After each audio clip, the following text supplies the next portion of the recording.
All right, now we're live. All right, so we'll just we'll start this off. So we've got essentially four different parts here. We're talking about the success of the pilot. We're going to be discussing the mentoring program and analyzing it. That's the third part, and the fourth will be just kind of our wrap up.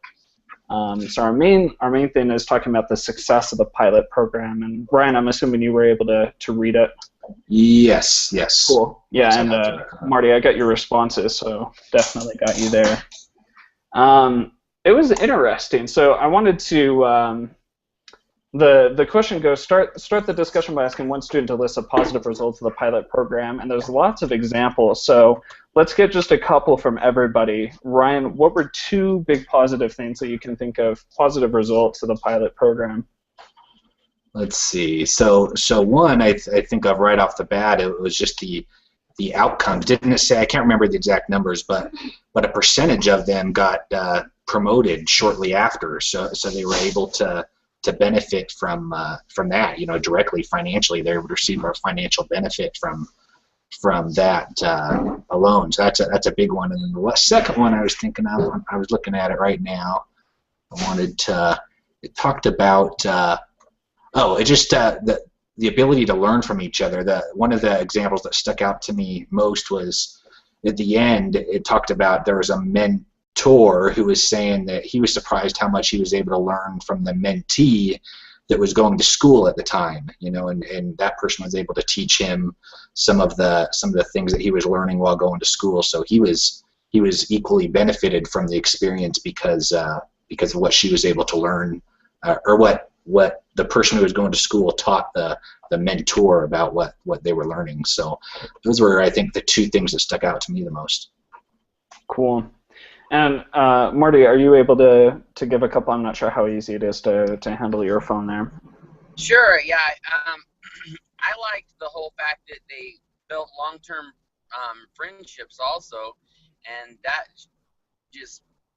camaraderie that is built up helps in the success of the program, and that the fact that the knowledge of the tuition reimbursement and the educational benefits became more widely known. Those were two things that I thought were really good also. And I wrote some other things because I was reading it and writing it at the same time. Perfect. Yeah, thank you, Marty, for that. That's one of the big things, just looking at your response there, Marty, so I'm just going to be borrowing from it real quick. You said, I think that anytime an employer invests in staff and improves morale and shows that every individual adds value, it also opens up and increases ideas and creativity. And I think both, I think we all hit it right there on the head there of just we have people being promoted, we have morale improving, kind of a greater tie to the bank. And overall, the program seemed to be an extreme success. Now, here's an interesting thing. This isn't supposed to be a question, but I wanted to know what your guys' opinion was on the voluntary nature of the program. It brings up that that's one of the reasons that it was so positive. I don't know about you, but when I was first reading it, I was actually surprised that it was volunteer rather than going for a monetary compensation, especially for the mentors. But they didn't have any problems getting people to mentor, to be a mentee, and so I wanted to know your guys' thoughts on that. It was a reason it was positive, apparently, but why? What are your thoughts, Ryan? That's a good thought. I never really thought about that. It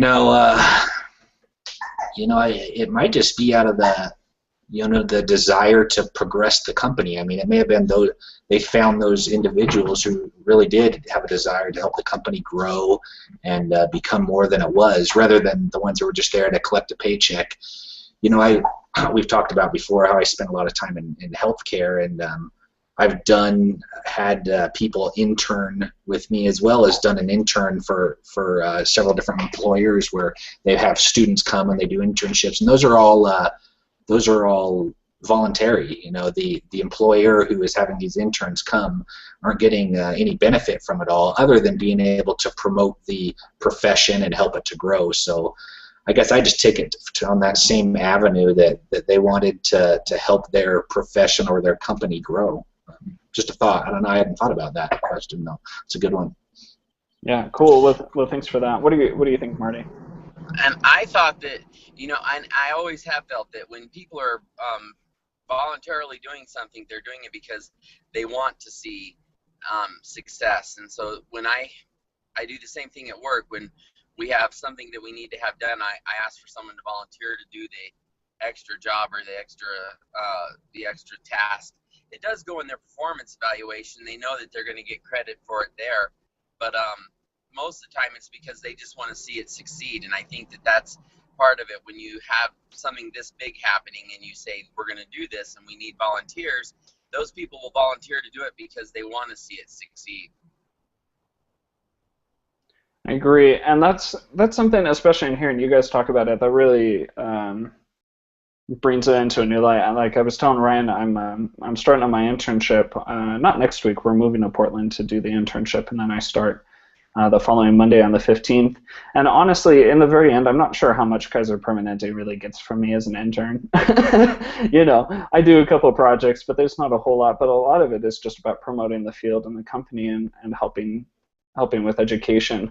I think something that goes along with it, because all these people were volunteers, just a couple thoughts I had, because these people were volunteering, that kind of matching process that they had, the very thorough, okay, we're going to do a salary analysis and also personality, human analysis to get the best mentors and mentees together. I think all of those things combined really made it into a success, especially for that first and third round, where if you're getting paid as a mentor, sometimes you don't have as much motivation perhaps to do that good of a job. You're going to get paid either way, so it doesn't really matter. But if you're asked to volunteer your time as a mentor 2 days and then 4 hours a month, it's going to make a big difference on how you view it and how much you want to help your mentee progress and do better. So I thought it was really cool. You could take that and kind of relate it to the gospel a little bit. None of us are paid for what we do as far as callings go and all that, but we do it because we want to help others to grow and to succeed. And I think, obviously companies aren't that way. It's not the same as far as how the church works, but it's I think it's a parallel that deep down we do have a desire to help others become better and become more than what they are. So in looking at the church and this bank mentoring program where it's this volunteer, like in the church, we're not compensated for doing our callings, other than spiritually, but even then, it's and you feel really bad for people like bishops, stake presidents, not even to mention someone like the Quorum of the 12, but you're not monetarily truly compensated for it at all. But we've cited that as one of the reasons for success, not only within the bank, but within the church as well. But I want to know your thoughts. Can this sort of program work outside of the bank? Because it did mention within it that generally the people who are going to be working at this bank are people who aren't looking too much for monetary. It's not dangerous. It's pretty standard 9 to 5. Job. So do you think that this same kind of volunteer, this mentoring, this matching program can work in something outside of the church or outside of the bank? I think so. I think in a majority of companies it probably can. I'm just trying to, just going back to the example earlier, healthcare, I know it works in that. It works to help people. You get mentored by someone, so in turn you have a responsibility to mentor someone else later on. That's kind of, the unwritten rule in physical therapy anyway. But I assume it would. I assume that, whether it's banking or a tech company or whatever kind of company it might be, that it would. I don't see any reason why it wouldn't in another big company. Yeah, what are your thoughts, Marty? And thanks, Ryan. I think that when you do the mentoring, it does improve, and it will work in other companies. We do it at the hospital I work at. Anytime somebody's going into a newer position, we'll try to find them a mentor who has already done that similar type of a position, so it's something that they have already done and succeeded at, and then they'll mentor with that person for a year, and then at the end of the year, then they're basically on their own again. But it's voluntary, and the mentors have to sign up to have it done. The people that are getting mentored are just assigned. It's not really voluntary on that side, but you accepted a new job position, and it's a level up. So they say, oh, we're going to give you a mentor to help you, and they kind of match you up with someone. And so I just got done with a mentor program about 2 years ago, and I mentored with a lady who's the vice president of patient relations and risk management. And so it's kind of an interesting thing. But she was the manager of the ICU for a long time, and so that was who they had me mentor with. And it was a good experience. I learned a lot of things. That actually leads really well into the next part of it, and I really agree. It's I've been in the unfortunate position with a lot of my jobs not actually having any training, honestly. They're just kind of like, well, here's the job responsibilities, hope you do well, off you go. And I mean that can spark innovation, but I think really there's nothing as good as a really good teacher. And when you're taught well, you can really have the spark of innovation you need rather than just kind of being blindly in the dark. You don't want to be blind in the dark in the ICU, that's for sure. So yeah, interesting. So yeah, with our part 2 and talking about the mentoring, and just discussing that, I wanted to know, how can mentoring help employees with career development? We just talked about that a little bit, but want to go a little bit more in depth. We're talking about, rather than, I think the key here is how can it help employees with career development? So we're not talking about people who are just coming in and are learning their jobs and need that mentor, but rather people who are already established, have been with a company for at least, say, 6 months to a year, and talking about career development now. And you guys might know a lot more. I haven't had any career development, to be honest. But what are your thoughts on that? Career development, mentoring, and such. I don't have a lot of. I've had a career, but as far as career development goes, I think back in the reading, there was a section in there where a lady talked about. I can't remember if it was a lady or a guy, but he talked about how.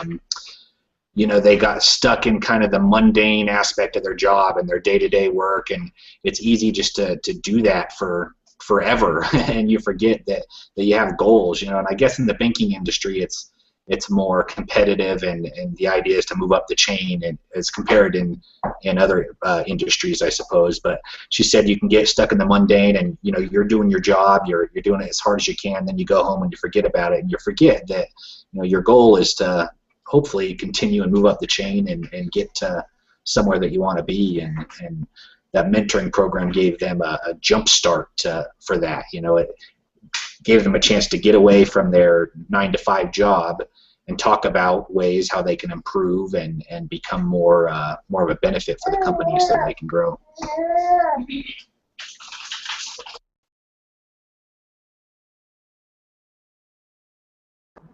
I agree with that, and I think that one of the other things is that, looks like, I agree with that. I think some of the other things is that it opens up for new ideas, new blood. When you have a mentoring program, you have many people getting involved, and great ideas come from strange places sometimes, and so I think that that's a big portion of it to me. Thanks for that. Yeah, I really agree, and it's interesting that, and really good wording, I think, especially with both of you guys, where it talks about the mentors being kind of a jump start to help spark all of that and to get you outside of your chair, outside of your cube, And so here's a question though for you, and I worked a little bit with this in my first job outside of a paper route, at least. I worked in a school district and working in the curriculum office, and one of the things that we helped to do was help with teachers in developing their career development, and they had a certain number of hours that they would need to fulfill each year. I want to say it was somewhere between 10 to 20, where they would just need to go to either a conference or read some kind of a book or do something to help spark their career development. And I saw really mixed reviews with that. And so for some companies, perhaps a mentor wouldn't work, but do you guys think that there's a different way to help employees with their career development? Is, buying a book and saying, hey, this will help your life be useful, or helping to fund conferences? What are your thoughts? Are there other ways? I think it's individual to the field that you're in. I just think of teaching, especially in elementary school. I mean, to be honest, where are they going to go, as far as the career goes? I mean, you're a teacher, and that's what you do. I guess if you want to go to administration maybe and become a principal or something along those lines, it's just I think it's goes from different field to different field. In a hospital, you can go up the chain if you're in the administration, but if you're a doctor, and you do what you learn. There's other ways that you can grow, obviously, in those. You can do continuing education, which is required, and that's a way to help you grow and improve improve what you do. But I don't know, as far as other ways, I don't know. I mean, I feel like it would have to be catered to the specific industry that you're in, which is what they did. They had a specific committee and decided, felt like, what are our goals and how are we going to meet those goals? And that was specific to their bank.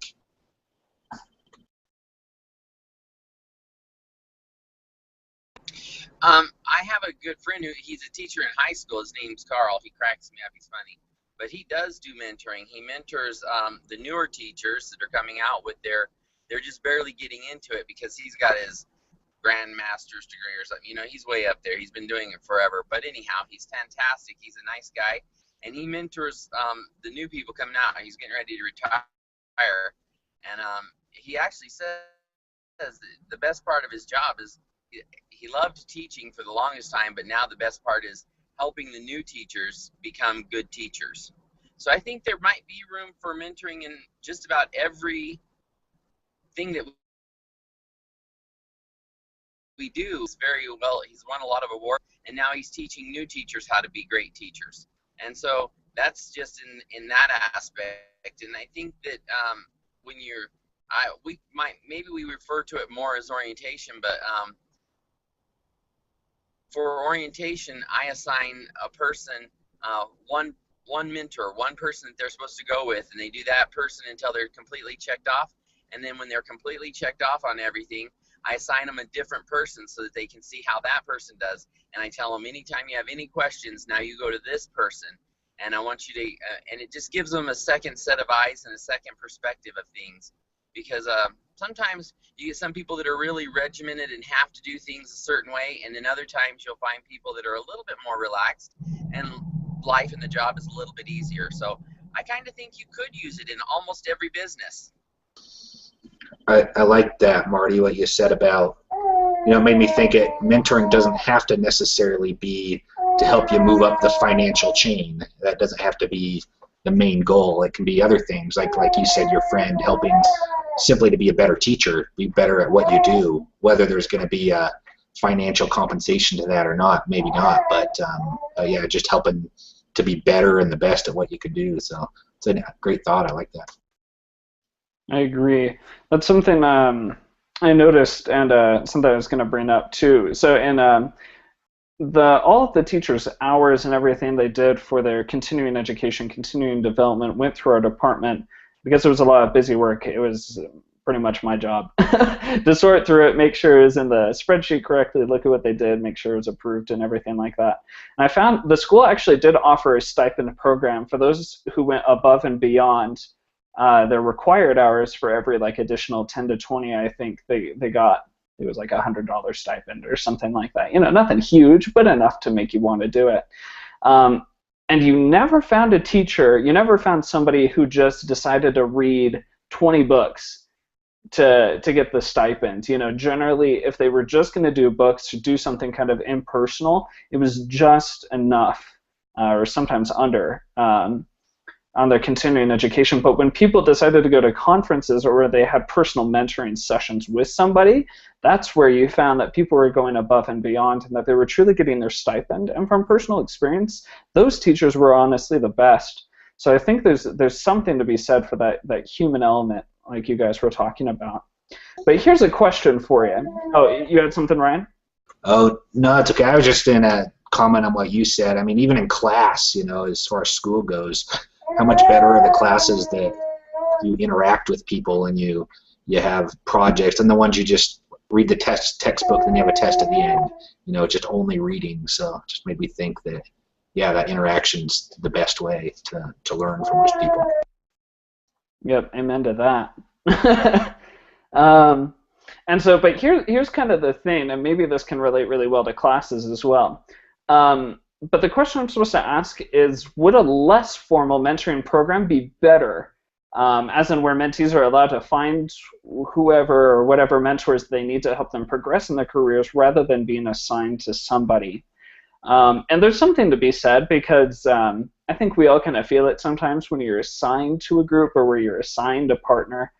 For those who have been on a mission, if you're assigned a companion and it's somebody you don't know or somebody you really don't like, you start to kind of question the system, or I've at least seen that happen. And so what do you guys think? Do you think a less formal mentoring program at work, you know, essentially put 50 people in a room and say, find a mentor kind of thing? What are your thoughts on that? You know, I like the formal method, to be honest, but that might be my personality. For me, I'm not extremely outgoing, and I'm not one to just jump on and go to some random person and say, hey, you want to be my mentor? Let's, you and me together. But you know, I would much rather prefer somebody assigned to me and say, okay, you guys are working together, and then you get to know that person, you learn from them. But I know there are people like that who would succeed by probably even more so by doing that. But for me, I would prefer the structured method. You know, if it were me putting it together. Cool, thanks. What do you think, Marty? I kind of agree with Ryan there too. Sorry.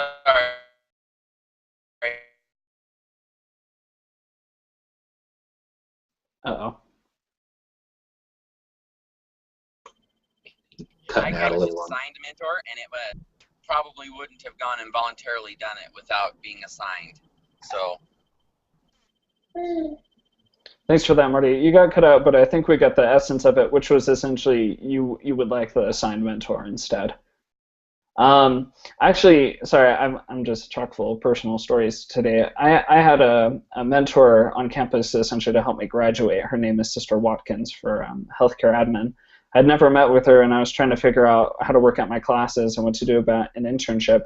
And I had never had her as a teacher, and as I walked in, and she's essentially my mentor, as I walked in and talked to her, she essentially kind of like slapped me around a little bit. It was like, what are you doing with your life? Why haven't you taken these classes and this class? Don't ask me about internships. You need to find on your own, kind of a thing. And I walked away from that being like, why in the world was I assigned this mentor? You know, kind of wondering. But that very next semester, I actually had her as a teacher for a health insurance class, and as I got to know her and got to work with her a lot more, I found that she was a lot easier to work with, and we became friends, and she's one of the best mentors I've had. So I think if I hadn't been assigned to her and I had just kind of walked up to her in an informal meeting and been like, hey, can you help me? You're like, no, go away. You know, and being assigned, you got to work with it, and you're assigned for a reason, and that's something I really appreciated with the bank program. It was incredibly analyzed. You want to make sure people are at least 2 salary grades away, so there's a clear leader. There's somebody who's, you know, it's not a mix-up between who's the mentor, who's the mentee, but you still are assigned for a reason going into this one department or this one person. So I really agree with both you guys there, and that's coming from me being a little bit more of an outgoing person. I really appreciated that. So we're going to go ahead and head on towards our final stretch here, because I think we've analyzed the mentoring pretty well. Am I getting an agreement there? I think we're doing pretty good there. Yeah, I think so. That's good. Yeah, don't want to beat it over the head with a stick. But here's kind of the interesting thing, because we had 3 rounds of this mentoring. The first one was really successful. They had a little too many people sign up on both sides, so they pared it down to just 25. But the round 2 was a lot less. I think it was about half the size. I want to say it was something close to about 13 in that side, in that second round rather than the 25 per each side.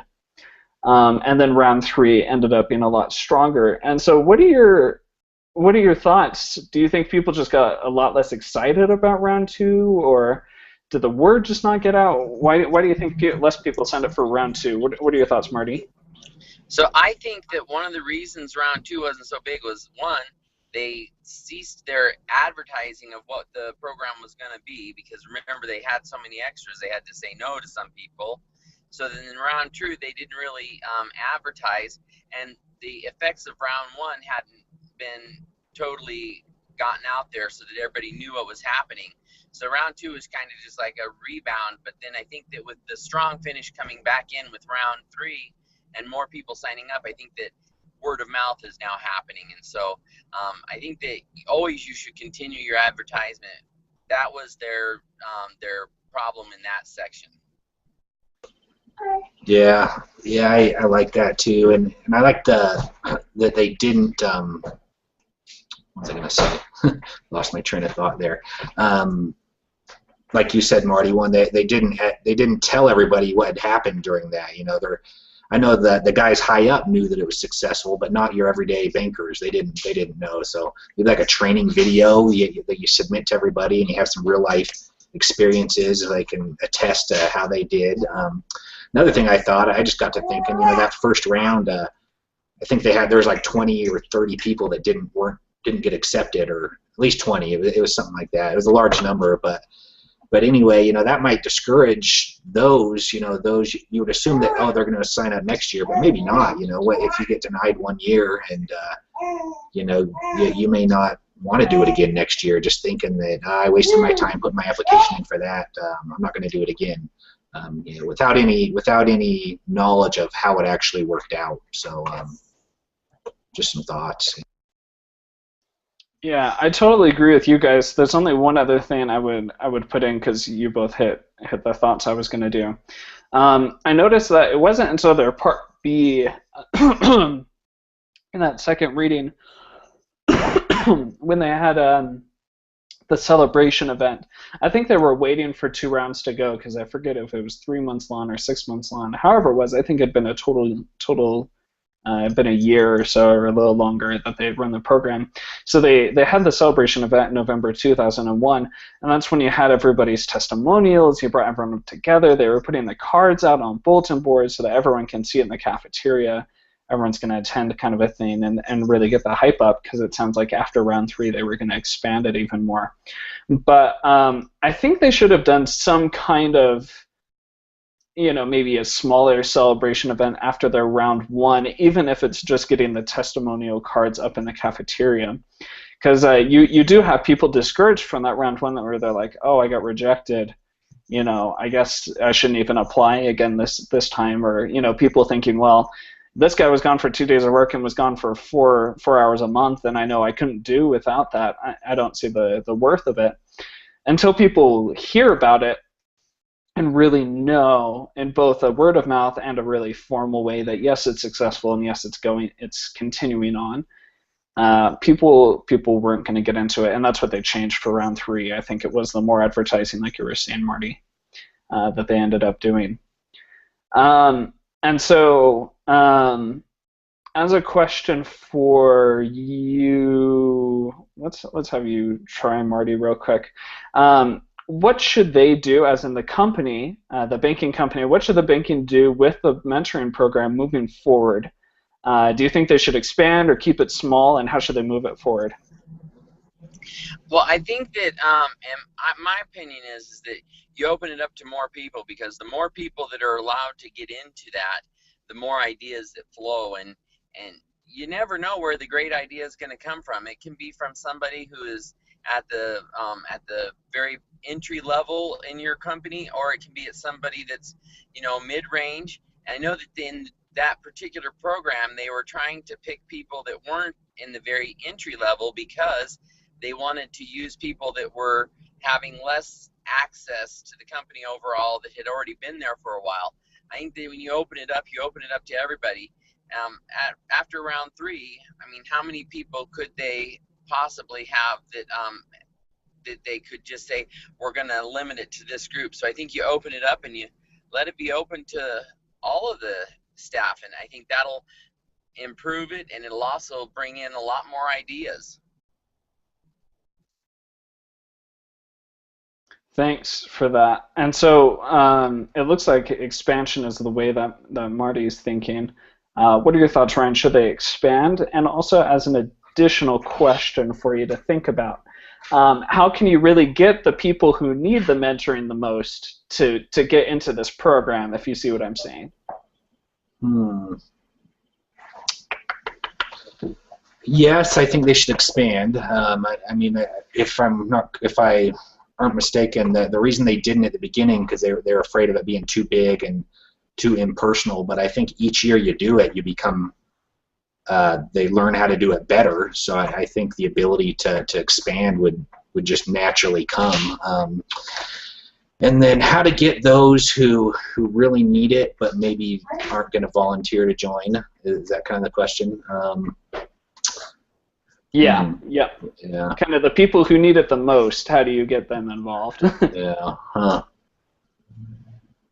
You know, I guess maybe you take some of either the mentors or the mentees from the previous year and have them submit recommendations. That's probably what I would do, you know, because they're going to have people in their individual offices that they're working with, and they're going to be able to recognize those who could really benefit from this. And then at that point, you know, maybe those individuals can be brought into an interview and be strongly encouraged to, you know, presented with this opportunity and encourage them to sign up at that point. But that way they could be a little more identified. You know, obviously you maybe won't be able to hit everybody, but through that, you know, having those who've already taken it, identify those who might be able to benefit from it, that might help.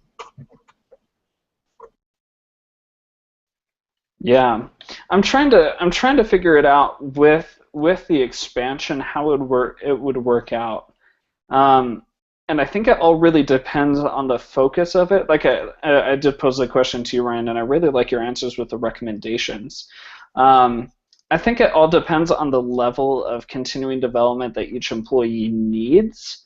Because I think a real danger with this program is that you might be trying to mentor the people who are kind of rebellious in the company or who are lazy or who don't really want to develop and continue, rather than finding people who are just kind of low access in the program.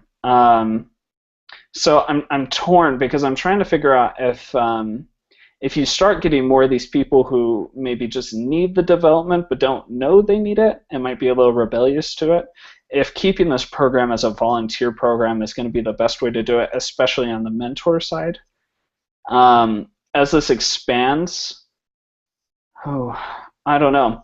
What are your guys' thoughts on that? Because that's been the thing that's kind of hung me up the most in this whole thing. It's easy in thinking about it as the church, I guess, in doing more of a volunteer, especially in a huge expansion, but I don't know about the bank. But what are your guys' thoughts? I see you're both looking ready for it. Go ahead, Marty.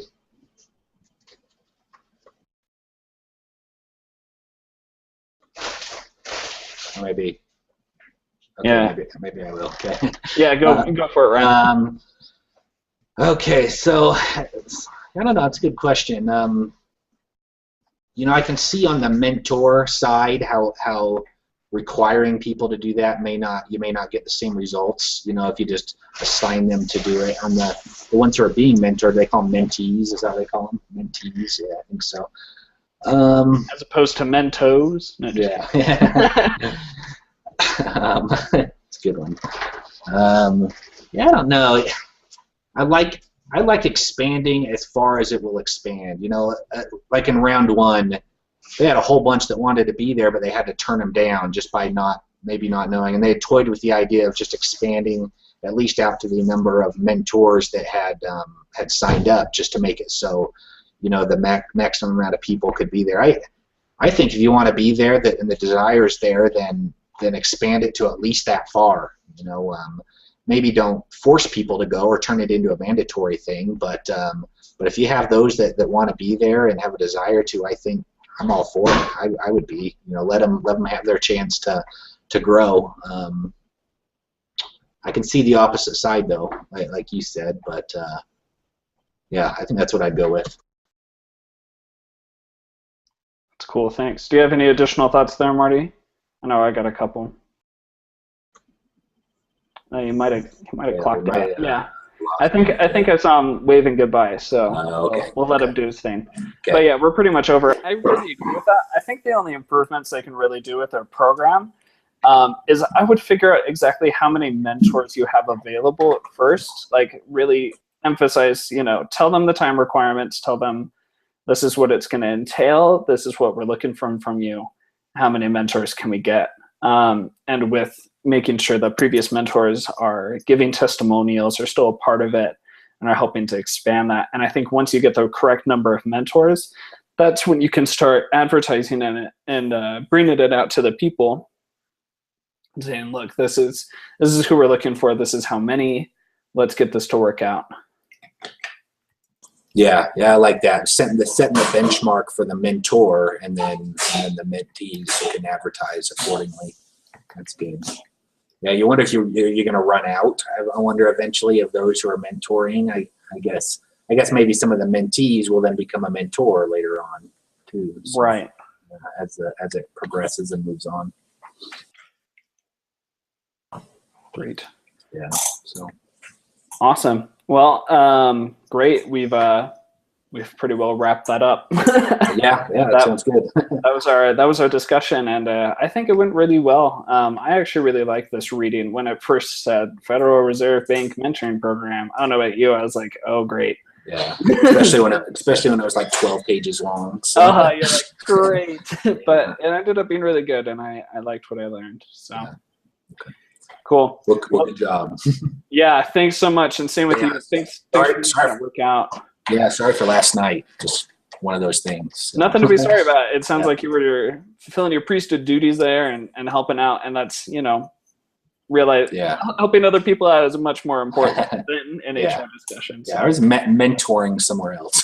There you go. Yep. Cool. Well, I'll go ahead and close this off with a prayer. Right after this, Brother Cochran said he's free after 7, so I'm just going to give him a call, and I'll send out an email to everybody or a message, and we'll figure out what to do about doohickeys. So yeah, just let me know. Yep. Great. All right. Well, I'll give a quick prayer, and we'll call it good then. Okay. Sounds good. All right. Dear most kind of gracious Heavenly Father, we thank Thee very much for this wonderful day and for the opportunity which we had to meet. Father, we'd ask you to please bless Marty that he'll be able to get to work in safety, and that Ryan will be able to have a good day tomorrow with all that everything he's got going on. Please bless our families and help us to understand what we need to do for our project this upcoming week. We love Thee very much, Father, and say these things in the name of Thy beloved Son, Jesus Christ. Amen. Amen. Sorry, I just realized halfway through that I said the opening prayer too. My bad. That's all right. No problem. Really leading today. Yeah, you're taking charge today. There we go. Did you say you're moving again? Are you moving this next week? Yeah. Well, we're keeping this apartment since we're. It's only going to be a short. Oh, you'll be back. Okay. Yeah, okay. Exactly. So, but we're heading out to Portland. So, I'm not sure if I'll be able to attend next week's meetings with everything going on, but we'll see. We'll make it work. Yeah, we'll make it work. Cool. Well, thanks so much. Have a good weekend, and good luck. see you later. Okay. See ya. All right. Bye.